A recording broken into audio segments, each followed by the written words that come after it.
మన భాగ్యం ప్రభు యొక్క చరితాన్ని క్లుప్తంగా పెద్దలు శ్రీ రామకృష్ణయ్య గారు రాసిన ఈ అద్భుత గ్రంథాన్ని మనం కొన్ని వారాలుగా చదువుకుంటున్నాం ప్రతి శనివారం. కిందటి వారం ఎంతవరకు చదువుకున్నామో ఒక్కసారి క్లుప్తంగా తెలుసుకుని ఈ రోజు విషయంలోకి వద్దాం. బాబా ప్రథమాంధ్రదేశ పర్యటనలో ఉన్నారు. అంటే అది ఎప్పుడంటే ఫస్ట్ అన్నమాట. మొదటిసారి బాబా ఆంధ్రదేశ పర్యటన చేశారు. అది 1952 డిసెంబర్ నుండి, అంటే దగ్గర దగ్గరగా 16వ తారీఖు 1953 జనవరి మాసాల్లో చేసిన మొదటి పర్యటన. 16 జనవరి 1, 1953 తేదీన బాబా మెడ్రాస్ బయలుదేరి ఆంధ్రదేశ పర్యటనకు వచ్చారు. మెడ్రాస్ నుండి కాకినాడ ప్యాసింజర్ రైలు ఎక్కి సాయంకాలం విజయవాడ చేరారు. అక్కడి నుంచి తాడేపల్లిగూడెం అలా బాబా అన్ని ఊర్లు విజిట్ చేశారు. విజయవాడ వచ్చినప్పుడు అసలు నింగి నుండి దేవతలు పుష్పవృష్టి, అంటే పుష్పాలతో ఆ వర్షం కురిపించారనంత అద్భుతంగా ప్రేమికులు బాబాకి స్వాగతం ఇచ్చారు. ఆ విజయవాడలోనే తాడేపల్లిగూడెంలో బాబా నమో మెహర్ బాబా ప్రార్థనా గీతాన్ని ఫస్ట్ టైం బాలగోపాల భాస్కర్ రాజు గారు వాళ్ళ అన్నగారు రాస్తే, రామపతి గారు రాస్తే బాబా ముందు పాడారు భాస్కర్ రాజు గారు. బాబా చాలా సంతోషించారు. మనం సహవాసుల్లో కూడా ఫస్ట్ అంటే మనం ప్రారంభ గీతం కింద దీన్ని పాడుతూ ఉంటాం. అది మనందరికీ తెలుసు. ఆ తర్వాత 19వ తారీఖున డాక్టర్ ధనపతిరావు నాయుడు గారి ఇంట్లో ప్రజాదర్శనం ఏర్పాటు చేశారు. దగ్గరగా ఆ రోజుల్లో 30,000 మంది బాబా దర్శనం చేసుకున్నారు. యోగి శుద్ధానంద భారతి అనే ఆయన మెడ్రాస్ నుండి వచ్చి బాబా దర్శనం చేసుకున్నారు. బాలగోపాల భాస్కర్ రాజు గారిని ప్రత్యేకంగా బాబా అభినందించారు. అంతేకాకుండా ఒక అద్భుతమైన సంఘటన కూడా జరుగుతుంది. అంటే విరిచ్ అంటాడు, మానవుడు ఏదైనా సహాయం పొందితే థ్యాంక్స్ చెప్పి మర్చిపోతాడు, కానీ దైవీ మానవుడు అలా కాదు అని. ఎందుకంటే బాపిరాజు గారు తనకి కలలో కనిపించి ఒక మహానుభావుడికి వేడి నీళ్ళు అవసరము అంటే నెత్తి మీద వేడి నీళ్ళు పెట్టుకుని వచ్చి బాబాకి అందిస్తాడు. ఇరిచ్ అప్పుడే వెయిట్ చేస్తూ ఉంటాడు, వేడి నీళ్ళకి తయారు చేద్దాం అనుకుంటూ ఉంటే అతను తీసుకొచ్చి ఇవ్వడంతో ఇరిచ్ ఆశ్చర్యపోతాడు. లోపలికి వెళ్ళి బాబా పర్మిషన్ తీసుకుని ఆ వేడి నీళ్ళు బాబా స్నానానికి వాడతారు. అది చాలా ఆశ్చర్యగొలిపే సంఘటన. అది ఆ రకంగా బాపిరాజు గారు బాబా ఫోన్లోకి రావడం, అతని ఆర్థిక పరిస్థితిని బట్టి బాబా ప్రతి నెల సహాయం చేయడం, ఇట్లా అతను బాబా ఫోన్లోకి రావడం. అంతేకాకుండా అతను ఈ ఈ నీళ్ల బింది తీసుకొచ్చి బాబా సమక్షంలో టైంకి అందించడం వలన దాన్ని బాబా ఏం చేస్తారంటే ఆ ట్రస్ట్ లో శాశ్వత లబ్ధిదారుడుగా, అంటే ట్రస్ట్ నుంచి శాశ్వతంగా అతని కొంత అమౌంట్ వచ్చేలా కూడా చేస్తారు. అంటే దైవీ మానవుడి యొక్క సహాయం అలా ఉంటుంది. అంటే థ్యాంక్స్ చెప్పడు కానీ సహాయాన్ని అందిస్తాడు అని బాపిరాజు గారి ద్వారా మనకి అద్భుతమైన ఒక సంఘటన కూడా ఆంధ్రాలోనే జరిగింది. తర్వాత 21వ తారీఖున జనవరి 21వ తారీఖు 1953 సంవత్సరం బాబా పెంటపాడు, పిప్పర, నిడదవోలు గ్రామాలకు వెళ్ళి దర్శనాలిచ్చారు. కోడూరి కృష్ణారావు గారింటి ఆతిథ్యం తీసుకున్నారు. మనకి కొవ్వూరు మెహర్స్థానం నిర్మాణానికి కూడా అతడు బాబా ఫోన్లోకి వచ్చాకే అద్భుతంగా ఆ అవకాశం అతనికి వచ్చింది. రాజమండ్రి వెళ్ళి నవభారత గురుకులంలో కొత్తగా నిర్మించిన కార్యనిర్వాహక భవనాలకు ప్రారంభోత్సవాలు చేశారు. ఇలా అద్భుతంగా ఆంధ్రదేశ పర్యటన నిజంగా ఆ రోజు ప్రేమికులుటండి మెహర్ ప్రభు చరిత్రలో రాస్తారు. చాలా అద్భుతంగా చదివి తీరవలసిందే. ఎందుకంటే మన ఆంధ్ర ప్రేమికులు ఎంత భాగ్యశాలులు అనడానికి నిత్య పూజా విధానాన్ని మానేసి, అంటే శిల రూపంలో ఉన్న భగవంతుని పూజా విధానాన్ని మర్చిపోయి దైవీ మానవుడుగా మానవ రూపధారి అయిన భగవంతుని కొలవడానికి, చూడ్డానికి, దర్శించుకోవడానికి, ఆలింగన భాగ్యాలు పొందడానికి తండోపతండాలుగా సర్వాన్ని మర్చిపోయి వచ్చారు అని రాస్తారు. అంటే ఎంత అదృష్ట భాగ్యశాలులు ఆంధ్రులు. బాబా కూడా నా వైభవం చూడాలంటే ఆంధ్రదేశం వెళ్ళి చూడండి అని కూడా ఫారినర్స్ కి, ఇతర రాష్ట్రాల వాళ్ళకు కూడా చెప్పిన సంఘటనలు ఉన్నాయి. కాబట్టి మన భాగ్యం ఏంటంటే బాబా ఆంధ్రదేశ పర్యటన వలన మనకు అంత భాగ్యం కలిగింది. అంతేకాకుండా ఈ తెలంగాణలో బాబా వ్యాప్తికి ఈ రెంటాల సూర్యనారాయణమూర్తి గారిని ఆయన చాలా బాబాని చూడకుండానే నామవ్యాప్తి చేస్తాడు. ఆయన ఫస్ట్ సారిగా ఈ ఆంధ్రదేశ పర్యటనలో బాబాని దర్శించుకున్న అద్భుత భాగ్యశాలి, నిస్వార్థ ప్రేమికుడైన. తర్వాత 23 జనవరి ప్రత్యేక రైలులో బాబా రాజమండ్రి నుండి ఏలూరు వస్తారు. ఏలూరులో కూడా ప్రజలు తండోపతండాలుగా బాబాని దర్శించుకుంటారు. అంటే ఇసుక వేస్తే రాలనంత అని రాశారు ఇక్కడ. అంటే ఎంతమంది బాబాని దర్శించుకున్నారు అంటే అద్భుత భాగ్యశాలులు మన ఆంధ్రదేశ ప్రేమికులు అనుకోవచ్చు. అలాగే 24, 25, 26 తేదీల్లో ప్రజాదర్శన కార్యక్రమాలు జరిగాయి. బాబా అంటారు, ఇప్పుడంటే 26వ తేదీన రామకోటి తీర్థంలో సాయంత్రం జరిగిన దర్శన కార్యక్రమాలలో వేల మంది బాబాని దర్శనం చేసుకున్నారు. ఇక్కడి వరకు కిందటి వారం చదివామండి. ఈ రోజు విషయంలోకి వద్దాం. ఈ రామతీర్థంలో బాబా దర్శనాలు ఇస్తూ ఒక అద్భుతమైన సందేశం ఇస్తాడు తండ్రి. ఏమంటారంటే బాబా, ఆధ్యాత్మికంగా ఎండిపోయిన నదుల్లోకి ప్రేమ మహాసముద్రం నుండి ప్రేమ వెల్లువలే ప్రవహించే సమయం ఆసన్నమైంది.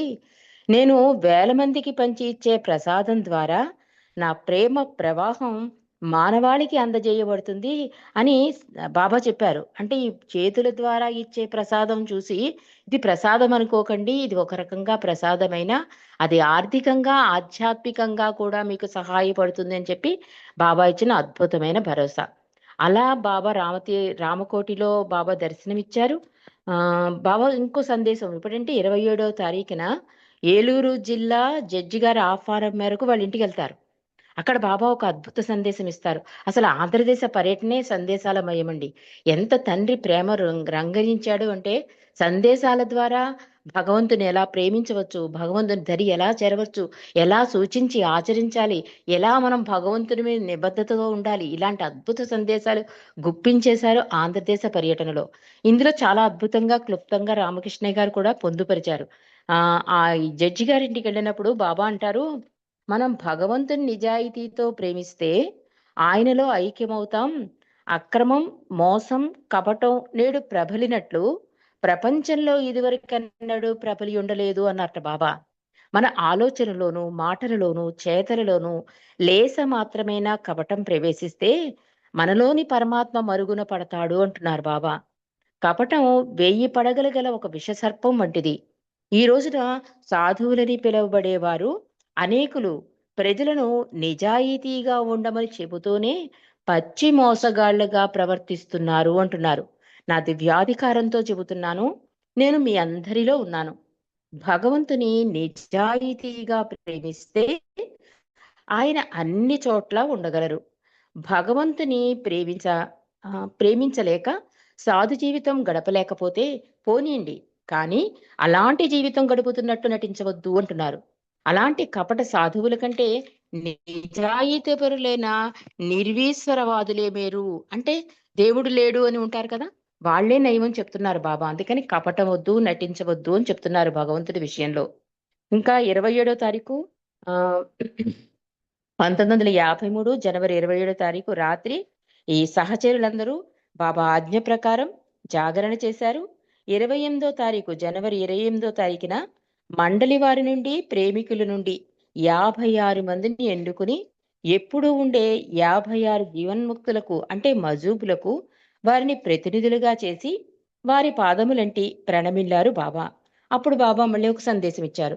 బాబా అంటున్నారు, మనమందరం ఒక్కటే, మనమందరం సమానమే, హెచ్చు తగ్గులు లేవు. అనంతమైన ఆ ఏక పదార్థమే అందరిలోనూ అవిభాజ్యంగా ఉంది. అవికారము, అవినాశము, అనంతము, సత్యము అయిన ఆ ఏకైక పదార్థమునకు ప్రతినిధులుగా తలంచి మీకందరకు సామూహికంగాను వ్యక్తిగతంగాను ప్రణమిల్లుతున్నాను అన్నారు అవతార్ మెహర్ బాబా. తర్వాత పశ్చాత్తాప ప్రార్థన చేయించి బాబా అందరినీ ఆశీర్వదించారు. బాబా ధర్మాజీగూడెం, గుండు గొలుసు గ్రామాలు దర్శించి బెజవాడకు వెళ్లి అక్కడి నుండి 28 జనవరి 1953 తేదీన తిరుగు ప్రయాణమై వెళ్ళిపోయారు. ఏలూరు కట్టా సుబ్బారావు తోటలో వచ్చిన మొదటి రోజు ఒక చెట్టు కింద కొంతసేపు కూర్చున్నారు బాబా. ఆ స్థలంలోనే నేడు మెహర్ నిలయం అనే బాబా ఆలయం నిర్మించారు. బాబా బస్ చేసిన కుటీరం కూడా నేటికి అలాగే ఉంది. బాబా వాడిన వస్తువులను కూడా ఆ కుటీరంలో ప్రజల దర్శనార్థం భద్రపరిచి ఉంచారు. ఈ ఆలయ స్థలంలో కూర్చున్న సందర్భంగా బాబా ఆ స్థలాన్ని మక్కా ఆఫ్ ద ఈస్ట్ అనగా ప్రాగ్దేశాలకు మక్కా వంటిదని సూచించారు. ఈ ఆలయాన్ని 1988 డిసెంబర్ 25వ తేదీన క్రిస్మస్ రోజున ప్రారంభించారు.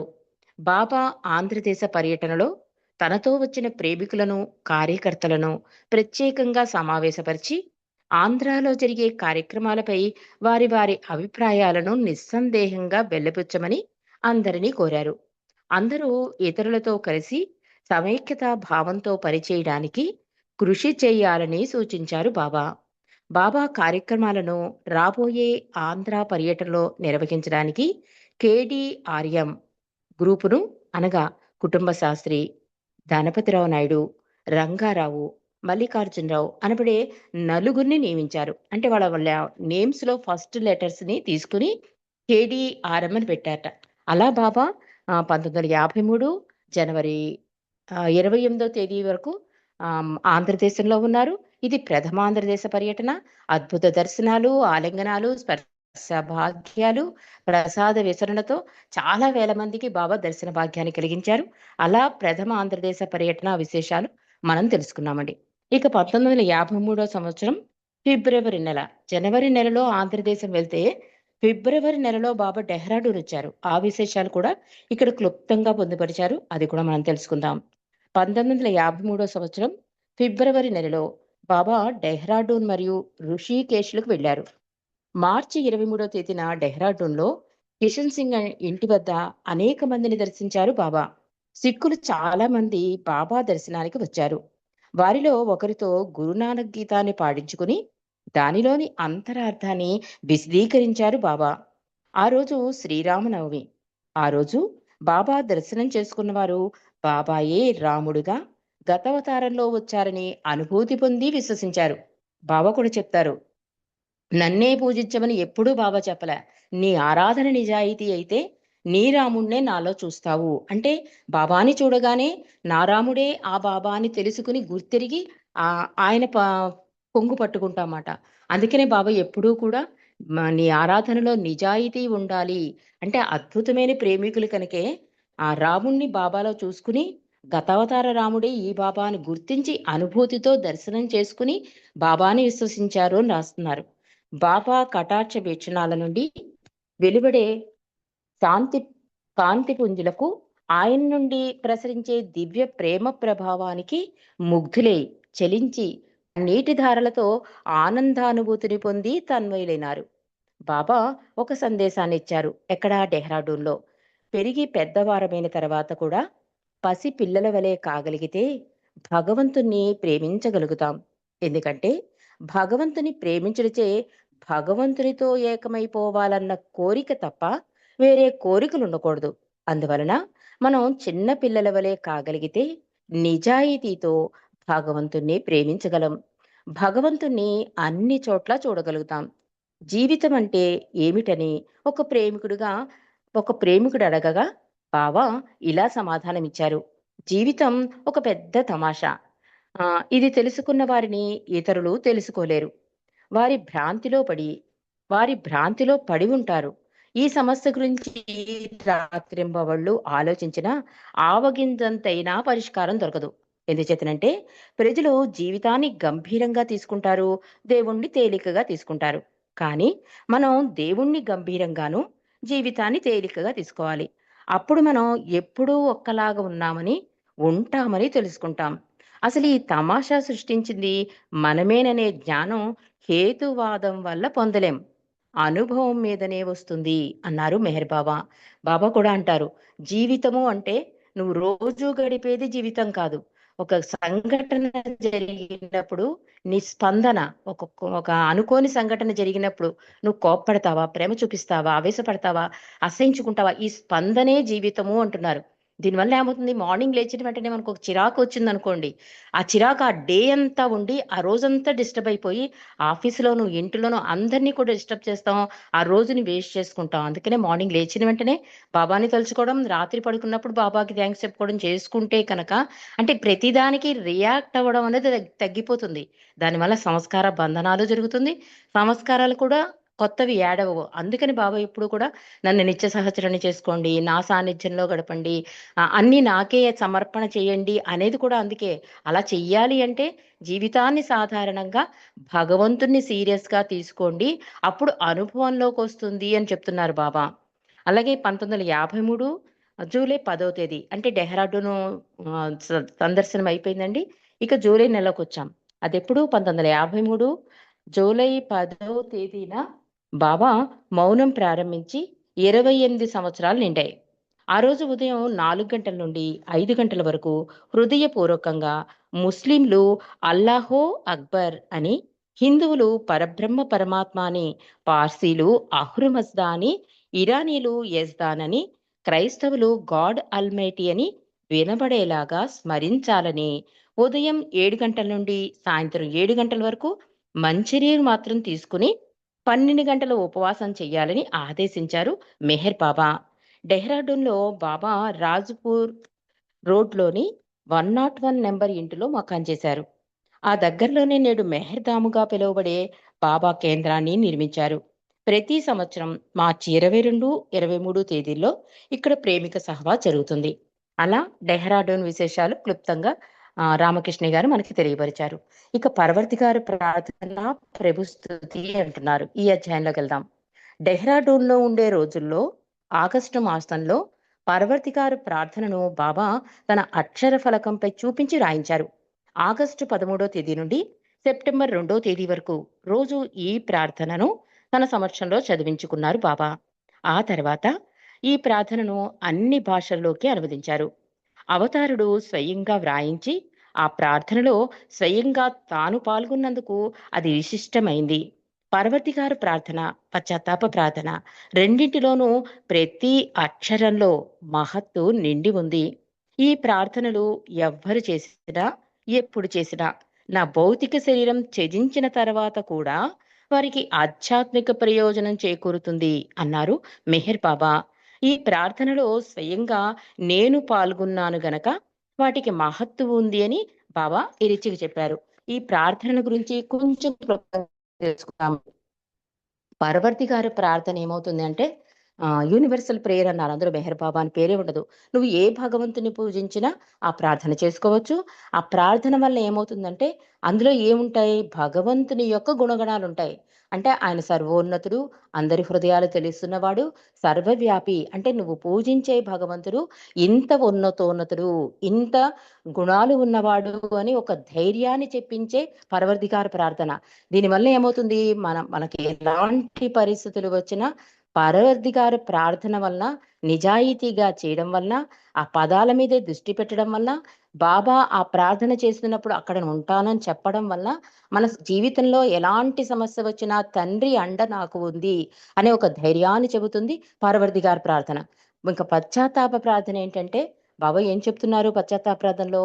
ఒకసారి తప్పు చేసేసాక దాన్ని గుర్తించేశాక మళ్ళీ చేయడం కాదు. గుర్తిరిగి తప్పుని తప్పుగా గుర్తించి మళ్ళీ చేయకుండా ఉండడం. అంటే దీనివల్ల ఏమవుతుంది? ఒక తప్పు చేసేసి సారీ చెప్పేసి పశ్చాత్తాప ప్రార్థన చేయమని కాదు అర్థం. ఈ తప్పు చేసి గుర్తించి మళ్ళీ చేయకుండా ఉండడం వల్ల నీకు సంస్కార రాహిత్యం జరుగుతుంది. ఒక కర్మ బంధం నుంచి నువ్వు విడబడతావు. అంటే ఏదైనా సరే ప్రతీదీ మనకు సంస్కారం అయిపోతుంది కనుక ఈ పశ్చాత్తాప ప్రార్థన సంస్కార రాహిత్యాన్ని చేస్తుంది. తప్పులను చేయకుండా భగవంతుని మీద దృష్టి నిలిపేలాగా ఆయన్ని మరింత అధికంగా ప్రేమించేలాగా అవకాశాన్ని ఇస్తుంది.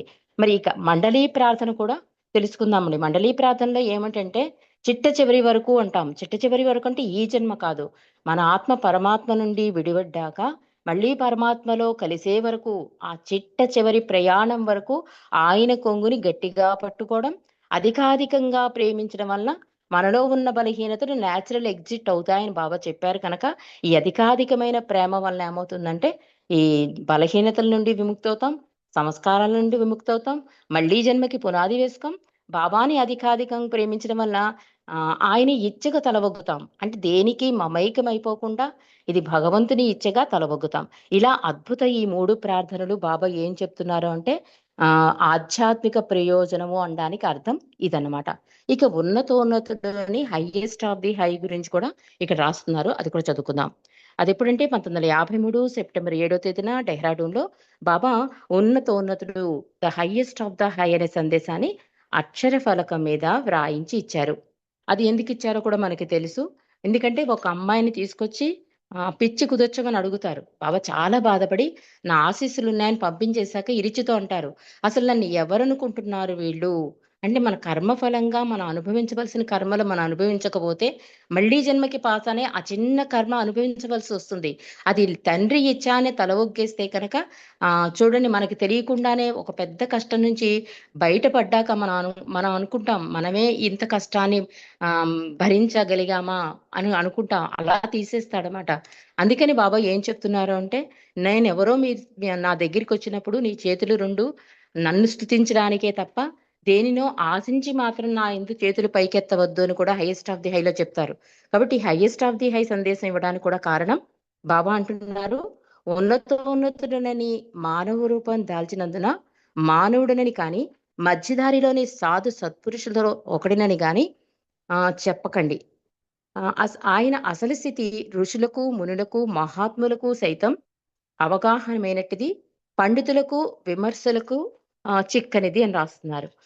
1953 సెప్టెంబర్ 1వ తేదీన తన నిజమైన దర్శనం అంటే ఏమిటో బాబా వివరిస్తూ, ఆ సమావేశంలో బాబా ఏం చేశారంటే, ఆ రోజు 7 గంటలకే దర్శనమిస్తూ కూర్చున్నారు. చాలా మంది బాబా దర్శనం చేసుకున్నారు. నా నిజమైన దర్శనం పొందడం సులభం కాదు అన్నారు బాబా. దగ్గర నుండి నన్ను చూడడం, నాకు నమస్కారం చేయడం, పువ్వులు, పళ్ళు సమర్పించడం, నాకు వంగి ప్రణామం చేయడం, మీ ఇళ్లకు తిరిగి వెళ్ళడం, వీటి వల్ల నా దర్శనం చేసుకున్నట్లు కాదు అంటున్నారు. నా అసలు దర్శనం పొందడం అంటే నన్ను పొందడమే. అంటే నాలో మీ ఉనికిని కనుగొనడం. నాలో మీ ఉనికిని కనుగొనే విధానం నన్ను ప్రేమించడం.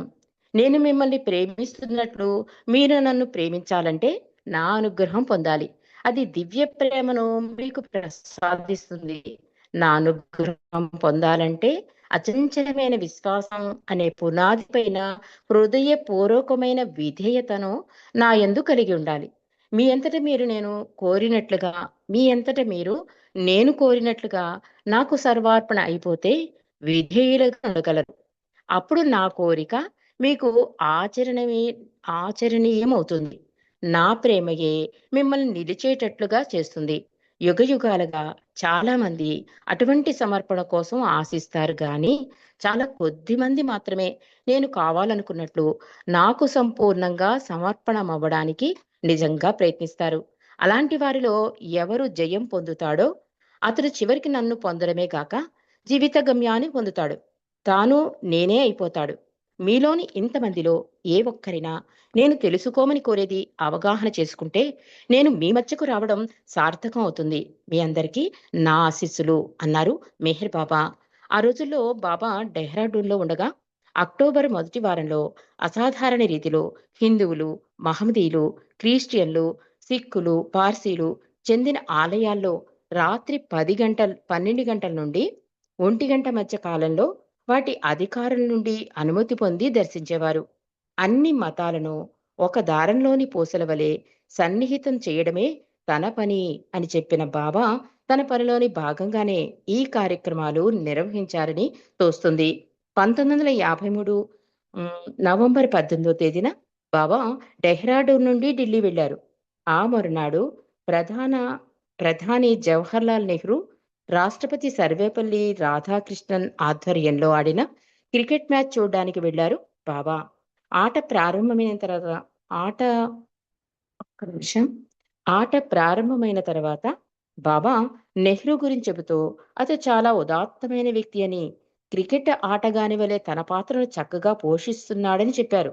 బాబా తలపై హ్యాట్, కళ్ళకి నల్లని అద్దాలు పెట్టుకుని ఉన్న నెహ్రూ ఆయన వైపు పదే పదే చూడడం కనిపించింది. బాబా కూడా నెహ్రూ వైపు తన దృష్టి కేంద్రీకరించారు. తర్వాత ఆటలో అందరూ మునిగి ఉండగా నా పని అయిపోయింది, పదండి వెళదాం అని బాబా బయలుదేరారు. బాబాతో పాటు అనుచరులందరూ లేచి బాబాను అనుసరించారు. నెహ్రూ మరణానంతరం అంటే 1964 మే 27వ తేదీన బాబా నెహ్రూ గురించి చెబుతూ, నెహ్రూ మరణంతో భారతదేశం మొదటి ప్రధానమంత్రినే గాక దేశ సేవకంకితమైన వారిలో రత్నం లాంటి మొదటి వ్యక్తిని కోల్పోయింది అన్నారు.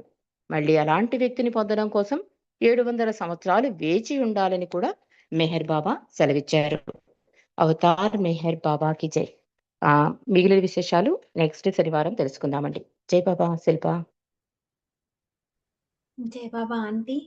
బాబా ఆంధ్రదేశ పర్యటన దెహ్రాదూన్, ఢిల్లీ విశేషాలను మరియు ప్రార్థన గురించి, చక్కటి అంశాల గురించి మా అందరికీ కూడా అంతే విపులంగా చదివి అర్థమయ్యేలాగా మరియు ఈ పర్యటనలన్నీ మేము కూడా బాబాతో పాల్గొనేటట్లుగా అంత స్పష్టంగా చదివి వినిపించినందుకు మీకు మా అందరి తరపున